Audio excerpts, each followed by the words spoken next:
Hello and good morning, afternoon and evening, wherever you are. Welcome to this second, second session of the International Week of Happiness at Work. So, I will give you a little bit of reminder about what the International Week of Happiness at Work is. It started all in 2018 in Holland, where two of my colleagues, Fernand and Martje, they decided to celebrate happiness at work for a whole week. So, and this is the thing that because we spend a large part of our lives at work, so it is necessary to good at our work. So, is that being said, I want to introduce you to my second guest of the week, and that is Mr. Tony Martignetti. Because, like, I forgot to say my name because here in Swinbjörnsson, it's very sexy name. You can call me Hedin, but how do you say your Martignetti? You are a little bit Italian, aren't you? Just a little bit, yes. Yeah, I mean, it's so funny how my last name, if you're in the U.S., we have a tendency to make things easy. So Martinetti is how you pronounce it in the U.S., but outside of the U.S. and Italy, it would be more Martinetti with the little bit of a pronunciation, and of course, using your Oh, yeah. hands. Yeah, Martignetti. Yes, you Yeah, have to be there. exactly. Yeah, thank you. So, Tony, I will just say Tony because that is easier for me because I thought it would be. Well, I accused you the other day of being Canadian, so you like, and that is based on because you said about. So maybe you have What are you been. talking about? Yeah, what are you talking about? So, Yes. I think we should just start this in the easy way, and I know why I invited you, but and I listened to the podcast you did the other day or somewhere, and then you gave me the thrills because I didn't know that you literally walked out of meetings. So if you just Yeah. start by telling people who you are and maybe why you think I invited you. Yeah.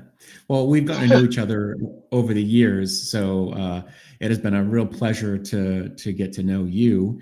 And one of the things that about me is that I came from a background of working in biotech for a number of years. I was in industry for about 25 years, and I've been on my own doing something quite different for about 6.5 years or so. And the work I do now is I run a company called Inspired Purpose Partners, and I'm the Chief Inspiration Officer, which is a title I have to earn every day. I work with what I Okay. call outlier leaders. These are leaders who think outside the box, who have usually come from a technical background, and I help them to create impact. You have to say that again because you just froze a little bit. So Okay. you have to be inspired, and what do you do? So I I earn my title of Chief Inspiration Officer every day by helping others to really connect with what inspires them.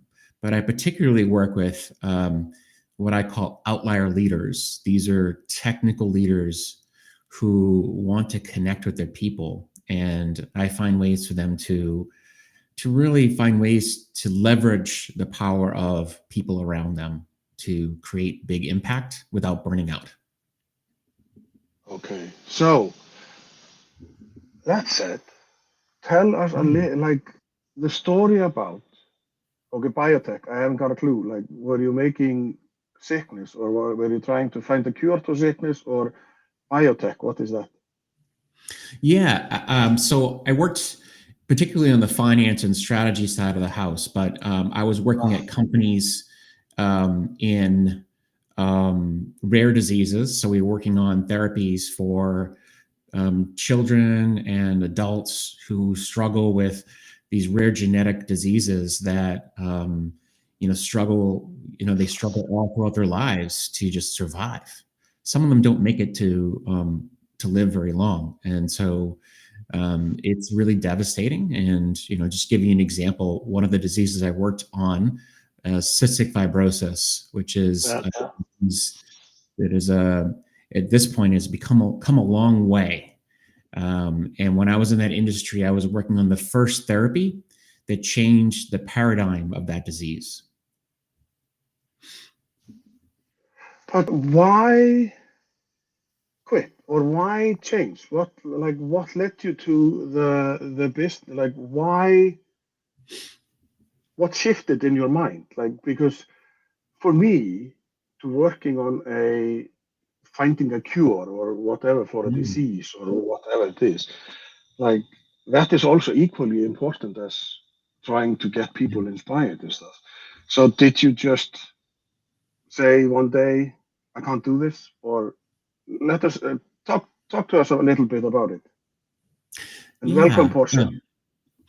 Yeah, definitely. It's a great question. I mean, you'd think that, I'd found myself in the right place, and why not be happy with that?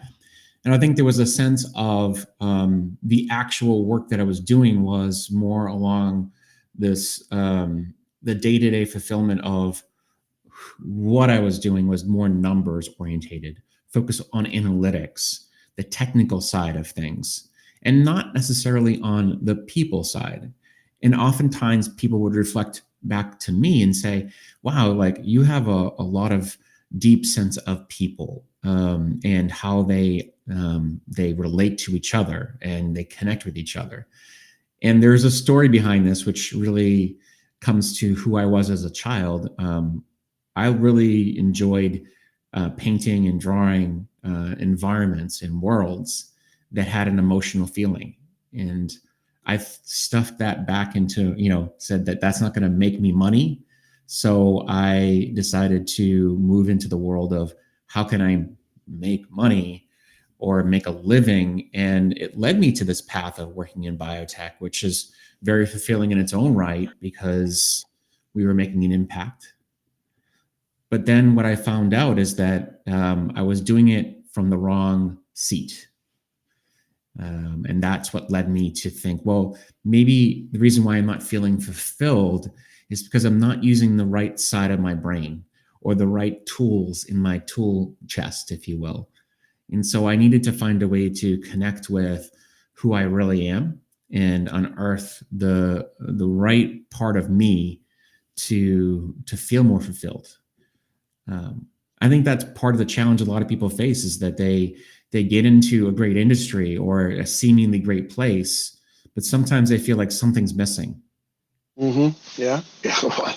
Yeah, I think that is true because you maybe follow your parents' wishes and then you're Mm. miserable, and then like life happens and the parents they die, and then you change, like because they are gone, then you change literally Yeah. because you say, I always wanted to make something with my hands. I wanted to be I wanted to work in a pottery or glass Yeah. blowing or whatever. So is this connected to, was it the realization of at the meeting you were in, like when you literally walked out? Was that the Yeah. epiphany? Or so tell us a little bit about that, because I find that, okay, I thought I did a brave thing when I handed in my resignation in February 2020, and then came COVID and all that. But you Yeah. did something. I was just like, say, what? No, what? Did you just stand up and say, oh, goodbye, thank you? Yeah, I'll get into the details of that because I think it's an interesting moment that a lot of people wish they could do, but maybe feel fear of that moment. So, the lead up to this, I'll tell the story. So, I was going about my journey in the career that I had chosen. As I often talk about, climbing my mountain, which was my career was just this mountain of continuing to look at the next rung on the ladder and continuing to make progress. But what I realized is I was burning myself out. I kept on feeling this sense of like, gosh, there's something missing. And I worked with some great leaders, some great companies, but I also worked with some people who weren't in it for the right reasons. They just wanted to be in it because they were preserving their own sense of, how do I look? What are the things that make me, look like the best leader in the room, or make sure that my ego is preserved? So that toxicity showed up in a lot of different places I would be in. And I didn't like that. I just made me feel like, wow, like we are here to save lives. How can we possibly have people in these rooms who are in it for themselves, right? And so as I particularly landed in this role that I was in at this particular company, what happened was I had been through a few moments of burnout, really depressed and down, but started to claw my way out and saw that there was something that I needed to do differently. But I didn't know quite yet what that was. Well, it all came to me in this moment where I was sitting in a boardroom of a biotech company, and I saw these two leaders arguing about something meaningless, really. But it was really about who was right and who was wrong. And what led up to that moment was this: the people in the company I was in, they were just really giving up. They felt there was a sense of like, oh, that's just how they are. That's just who we are. We just keep on collecting a paycheck and just showing up. And I found that really frustrating because I didn't want to just live a life of just collecting a paycheck. And it was a healthy paycheck at that point. So as I'm sitting in this room watching these two individuals argue about something meaningless, I looked around and saw that everyone else was checked out, completely, not paying attention, looking at their phones.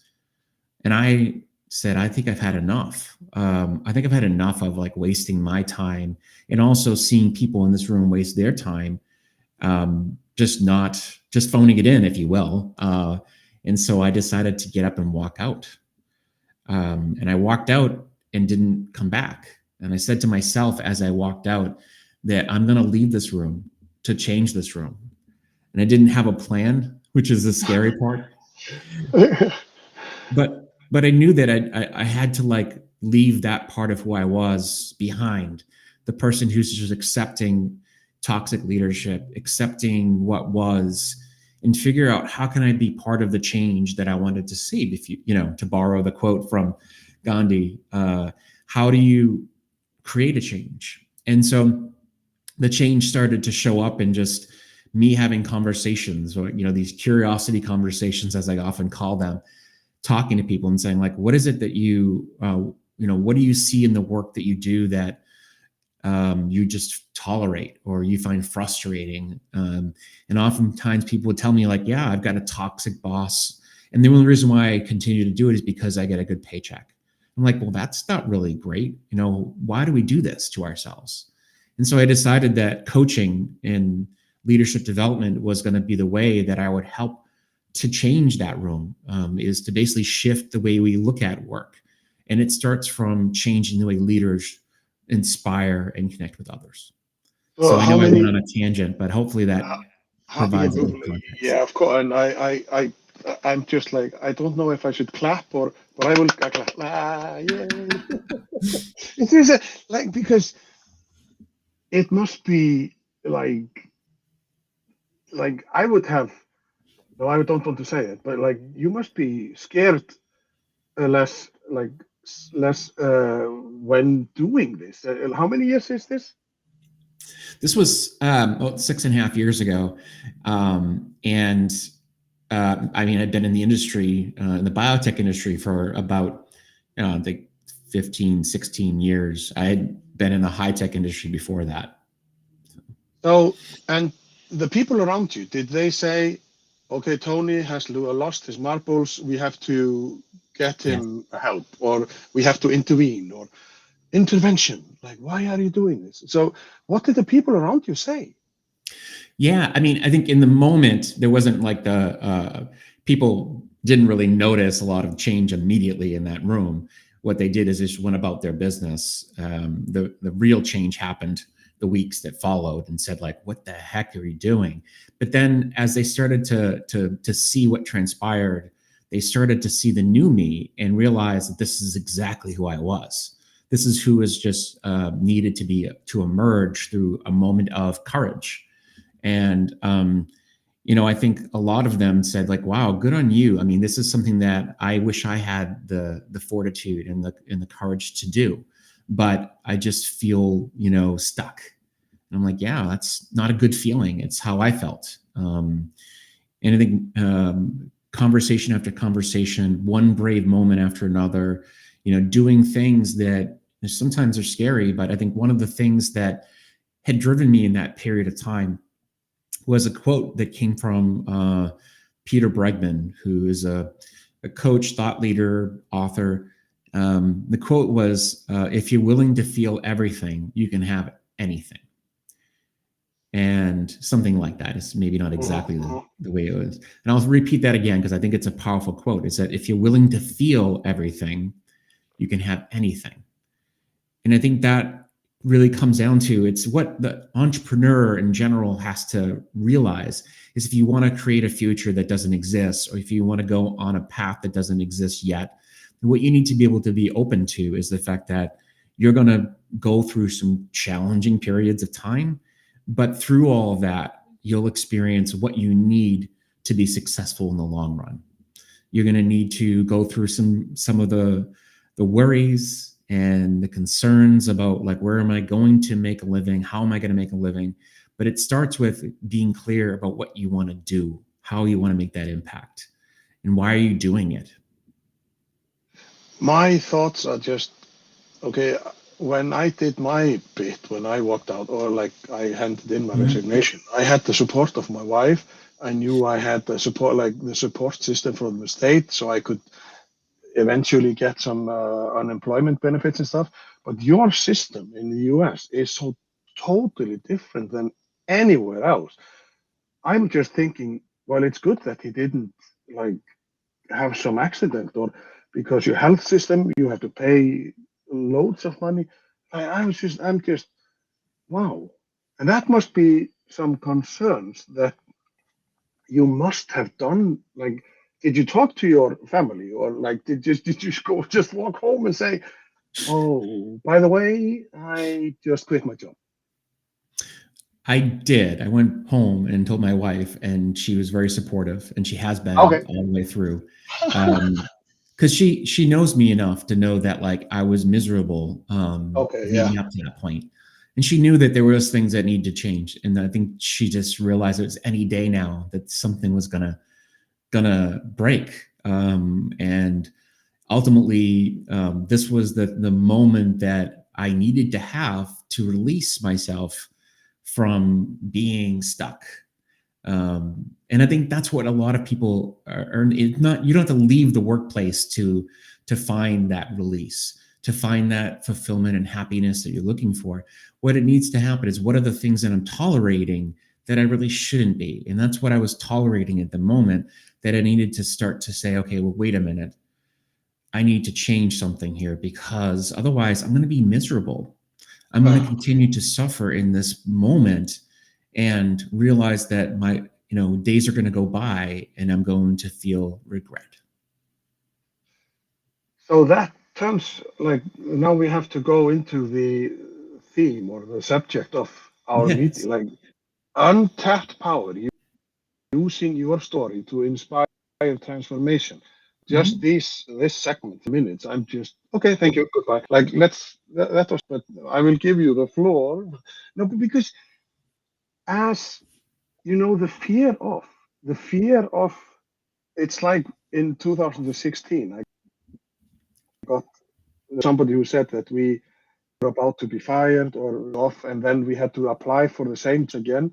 And I was just like, nobody lays me off. I'm 48, and then nobody does that. And at the same time, I was just like scared, less, because who wants to hire a 48-year-old guy?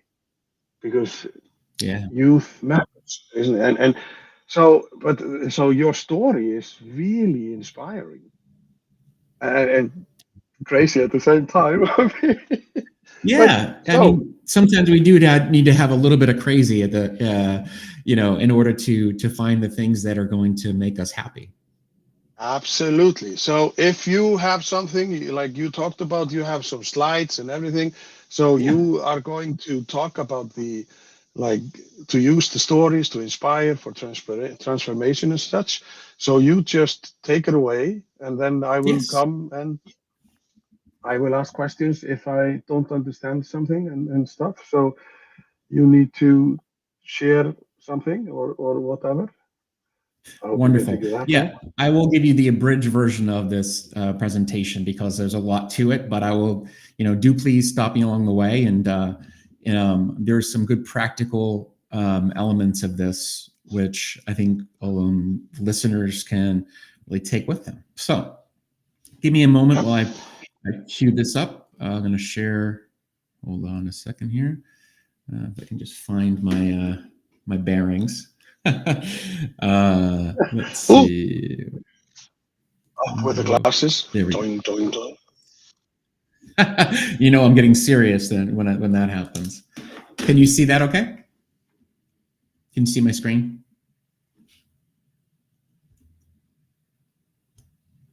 Yeah.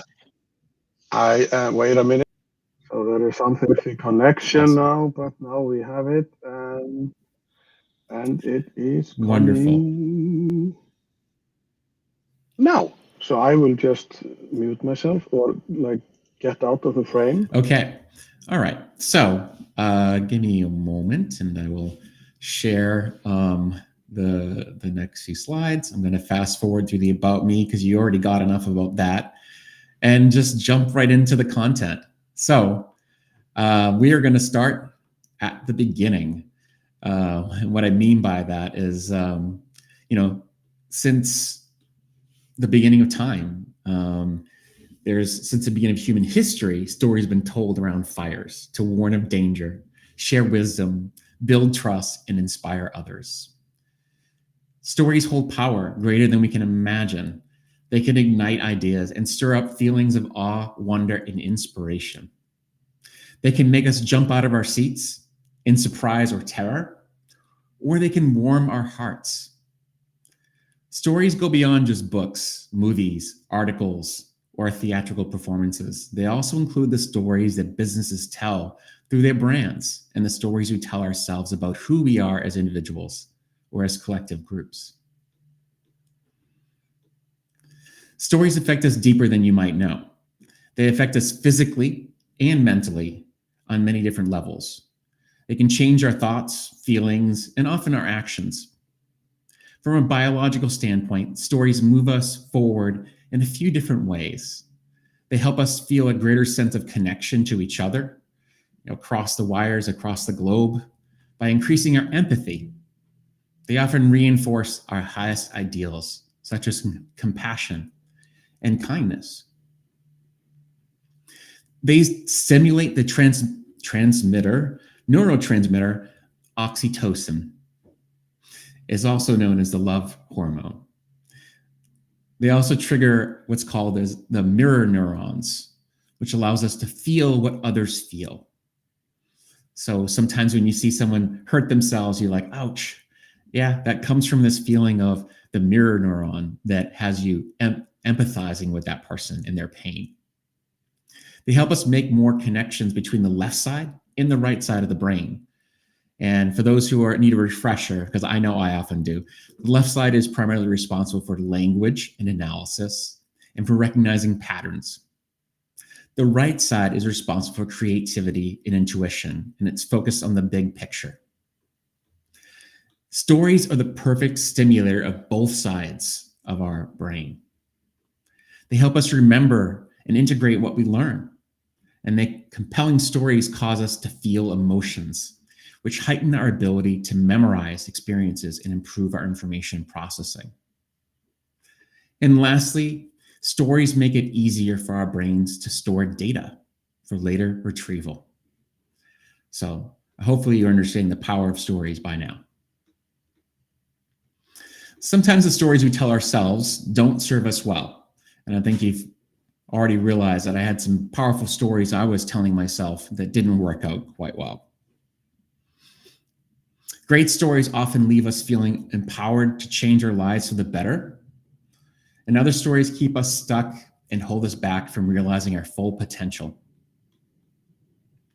When we allow our minds to focus on limiting stories, such as I'm not good enough, or I will never be able to do this. We trigger the same cascade of stress hormones as if we were being chased by a tiger. Luckily, there's not a lot of tigers in the places where we live, where I live. Hopefully not where you live too, but we'll see. We create our own nightmares through the stories we tell ourselves. When we reflect on our past and rewrite our stories, we can transform our past challenges into strengths.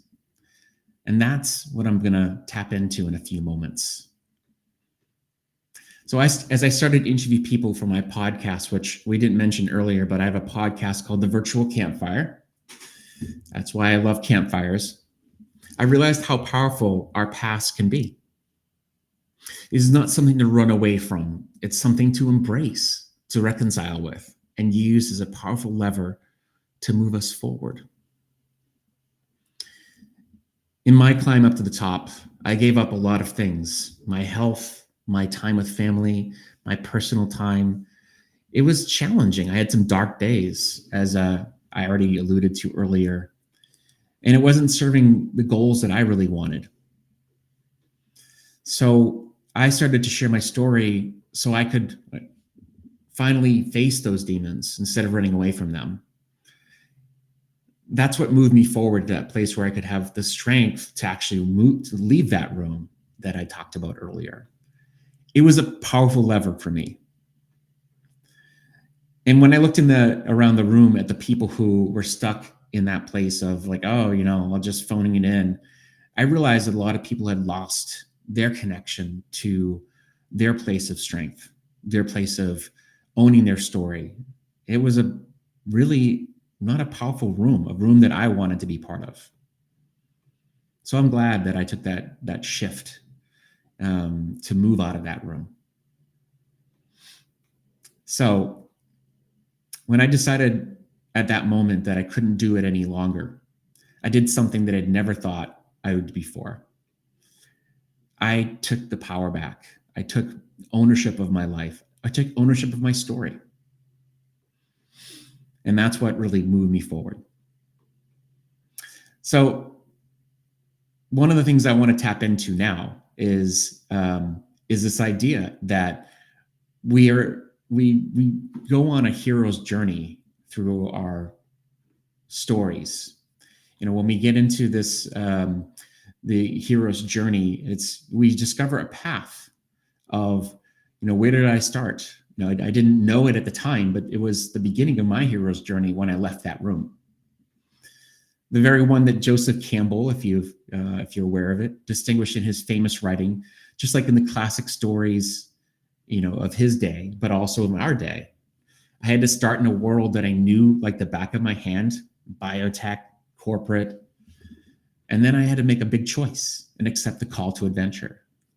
I traveled to the unknowns and experienced ups and downs, the peaks and valleys. I still have them today. And I encountered allies and foes. But eventually I found the treasure of, self-discovery and figuring out who it is that I am. The treasure was discovering myself, my way of making a difference, and my path to true fulfillment. And then I returned to the world I knew with knowledge and treasure to share with others who are seeking it. When he distinguished the stages of the hero's journey, Campbell illuminated not only a key aspect of the human psyche, but also the elements that make up the greatest myths and fables from every civilization, dating back to the first stories ever told around ancient campfires. When you think about every movie, book, or folklore since that time, it rests on the elements of the hero's journey. So now, I'm going to have you explore what's your hero's journey. When you reflect on your story, you'll find that you're already on it. We just don't realize it yet. We need to see it from a different perspective to embrace it and use it to propel us forward.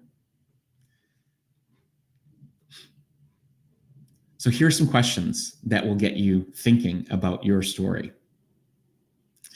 It's time to look at your past and share your story so that you can start to use it as a powerful force to get your own sense of fulfillment and to get your to make sure you're on the path that you want to be on. So here are the questions to share with you now, and hopefully you get a chance to share them in the chat somewhere. What were the defining moments of your life or career up to this point?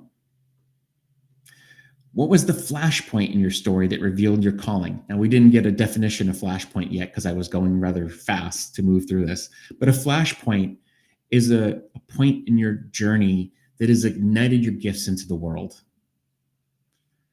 We have many gifts, not just one gift. So a flashpoint could be coming from many different points. It could be from surviving a very difficult challenge, or things that happen in childhood, or it could be something that you just realize that you've overcome, an obstacle that you realize.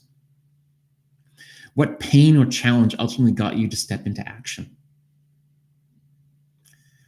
And the list goes on. What are the key themes of your story is another one I love to ask about. Okay. Before I move on to the next part, I want to stop and see, are there questions?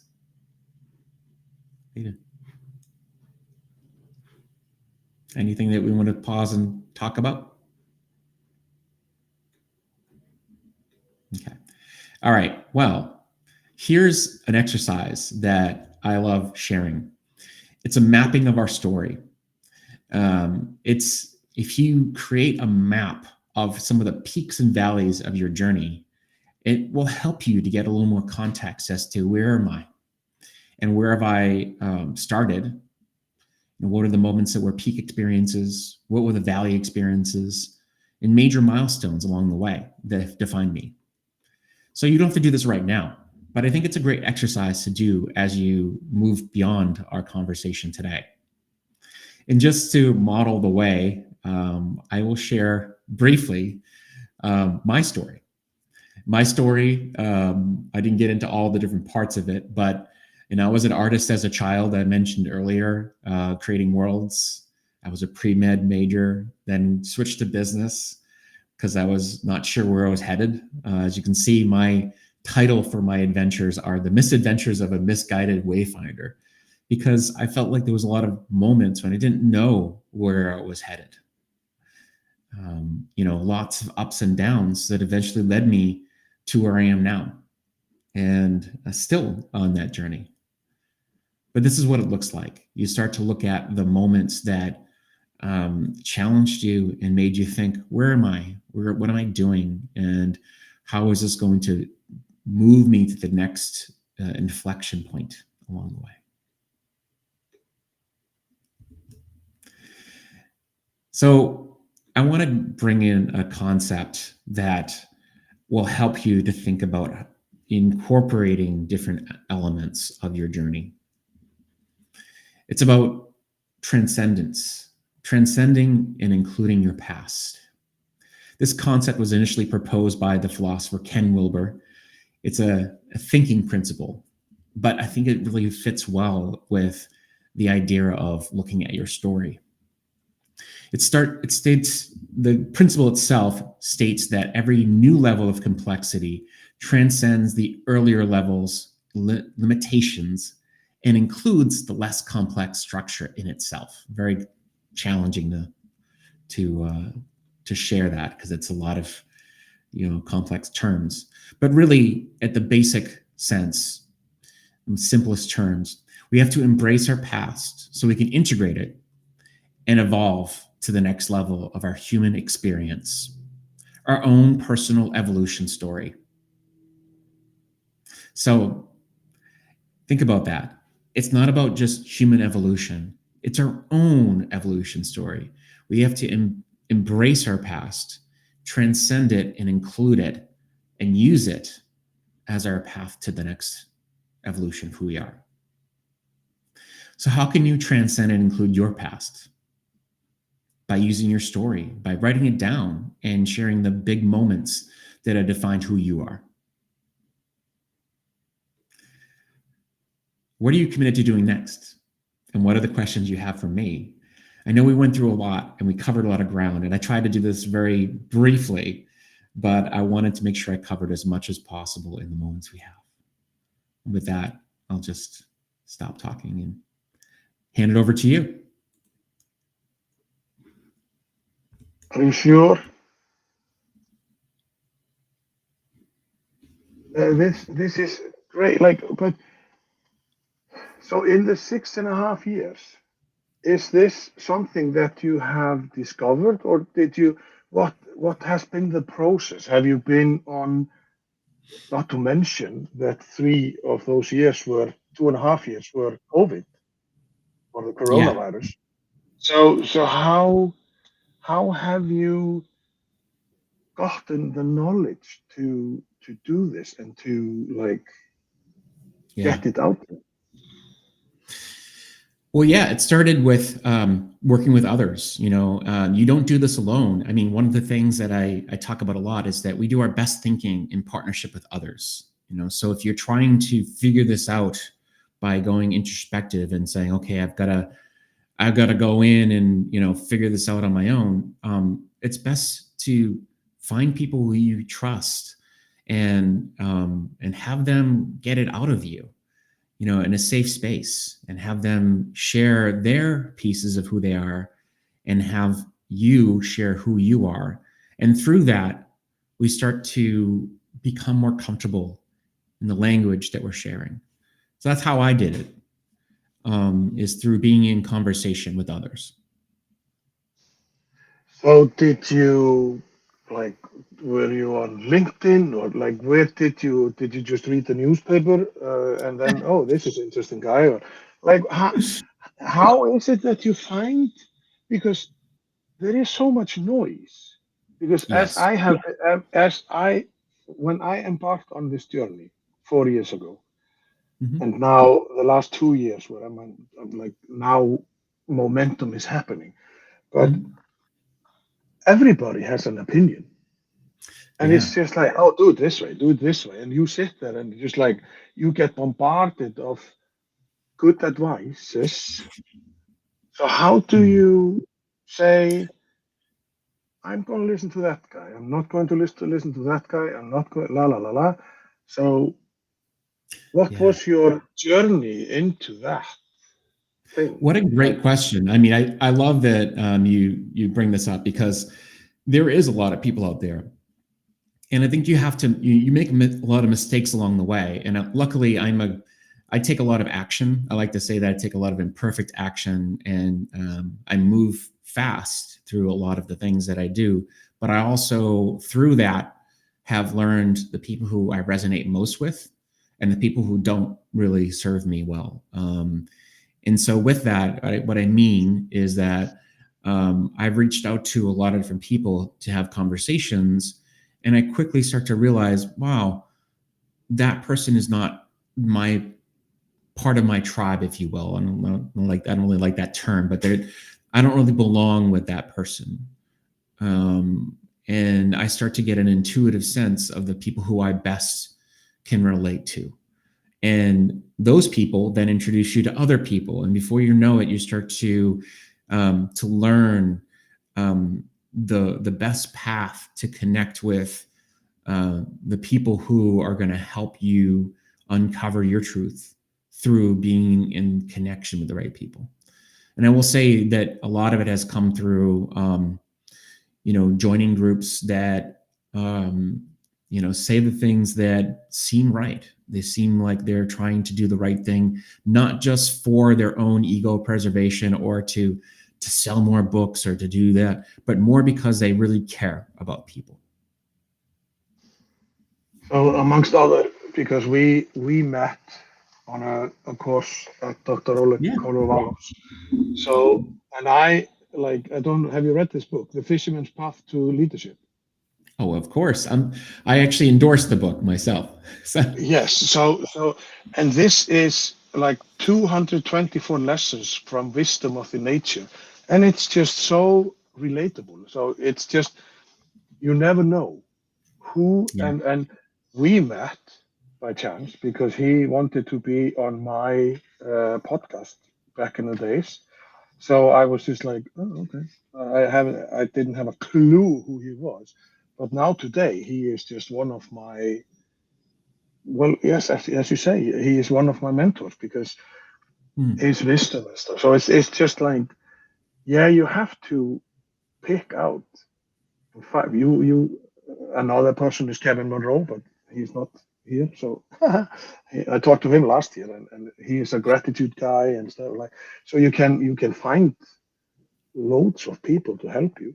But one of the questions I have now for you is when you stopped working, because okay, you want to be happy, you want to feel like happiness at work, happiness in at home, happiness in life, but you can't live off happiness.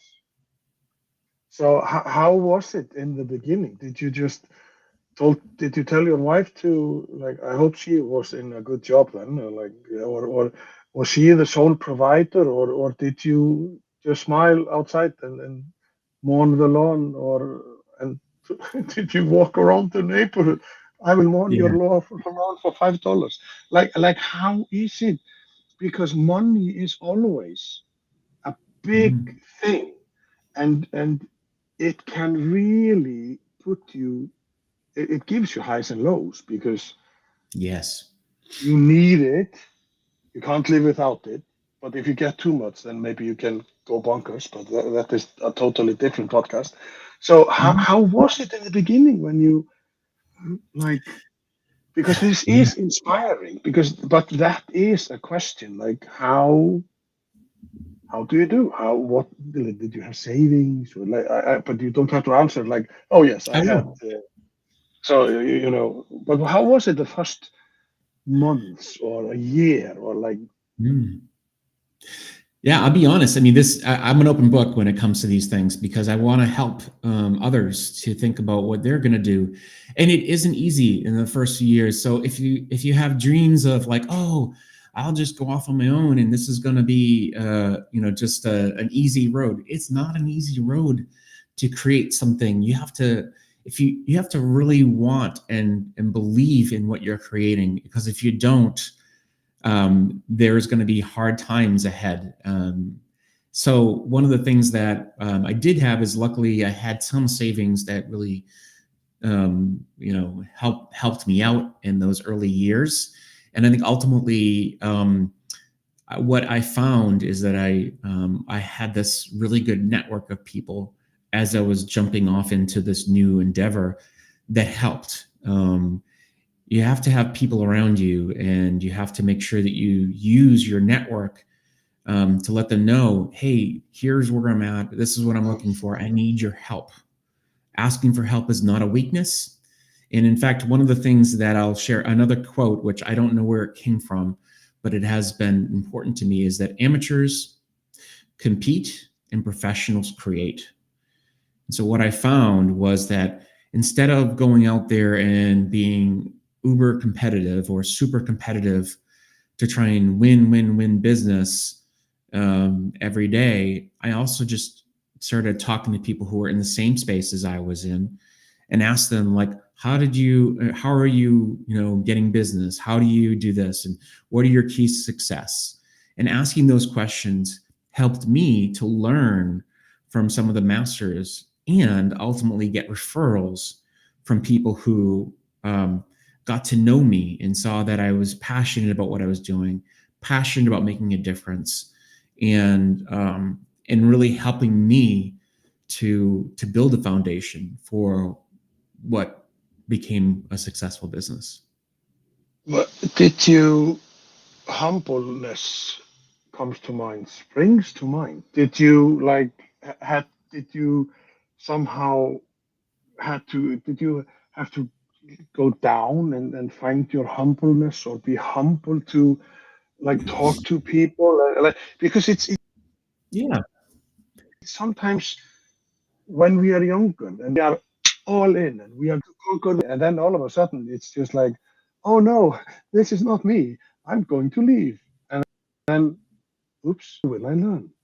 So how did Yeah. you get by when, like, oh Yeah. sorry, my name is Tony and I quit my job and can you help me? Yeah, I mean, so it's not coming in from it's a great balancing act. I mean, there's a balancing act here of saying you're not coming in from a place of like, look like a weak, meager person who's saying like, oh, help me, like, oh, I'm so helpless. It's humbleness doesn't have to look weak. Humbleness can Oh look yeah. like, hey, I don't have all the answers, and that's okay. But here's who I am. This is where I'm coming from, and this is where I think it's important to own your past, is because that's where the strength comes from. It's making sure people understand where you're coming from, and knowing that you're not just showing up like a out of the blue, but you have a past that you own, but you also are open minded, and that's where the humbleness comes in. Is you're not saying like, oh, I have all the answers, so I'm not going to learn anything from you. It's instead saying, hey, I want to learn from you. Like, tell me what I can, what you're willing to share, because I'm coming into this with like open eyes and willingness to engage, and also willing to share whatever I can learn, whatever I can share with you. Yeah. And through this, we create something bigger together. And that is also like, because when I listened to this book, Yeah. Who Not How, it was such an eye opener, because you are always taught to think about how how are you going to, how are you, and the pressure you build on yourself, instead of who can help me with this, or ask the question. And Yeah. so this is, I cannot emphasize, like, people read Who Not How by Dan Sullivan and Dr. Benjamin Hardy, because it's just eye opener in so Yeah. many senses.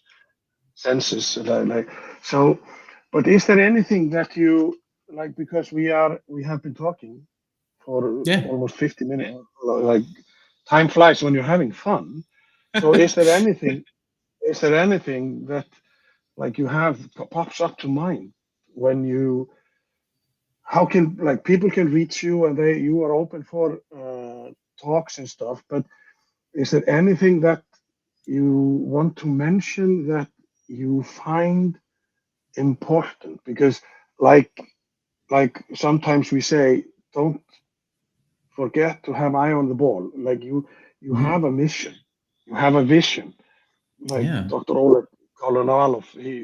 If you don't have a vision, then you just have a mission, or whatever. So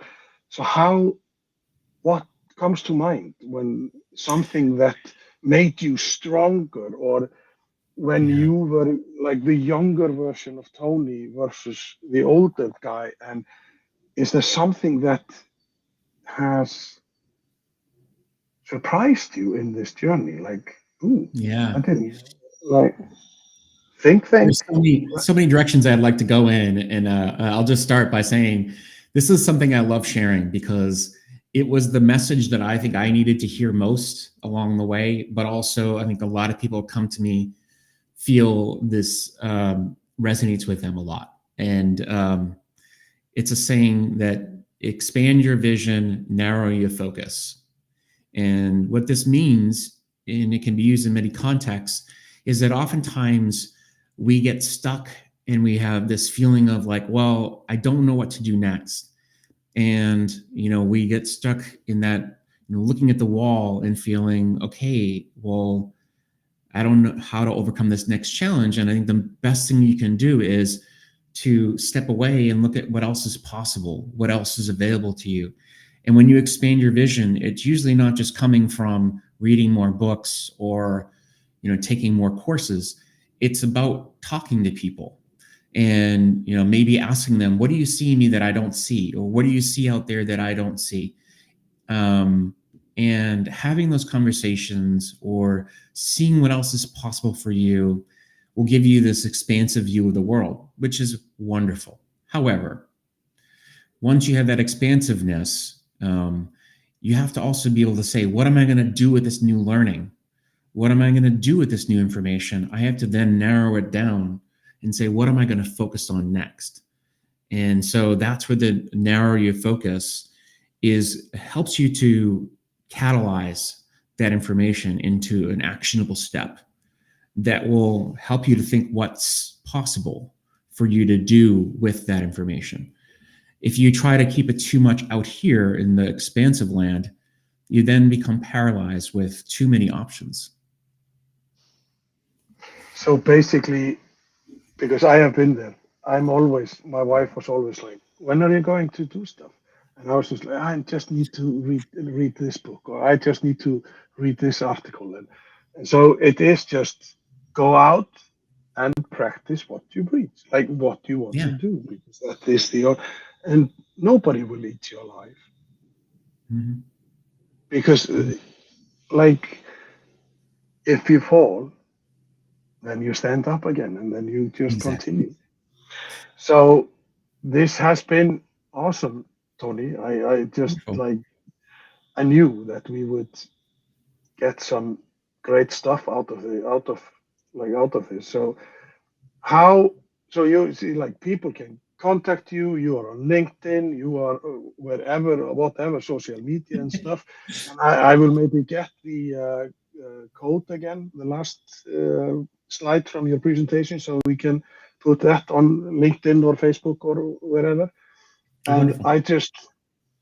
I just, I can't say thank you enough, because it's funny how you meet people and you just know that they inspire you.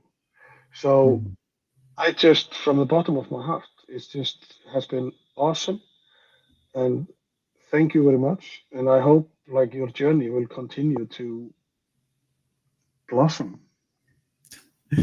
You're the best. I really appreciate it. Thank you so much for having me on. And your sentiment is well received, because I feel the same way. I'm glad we found our ways together. So Thank you. Thank you. thank you.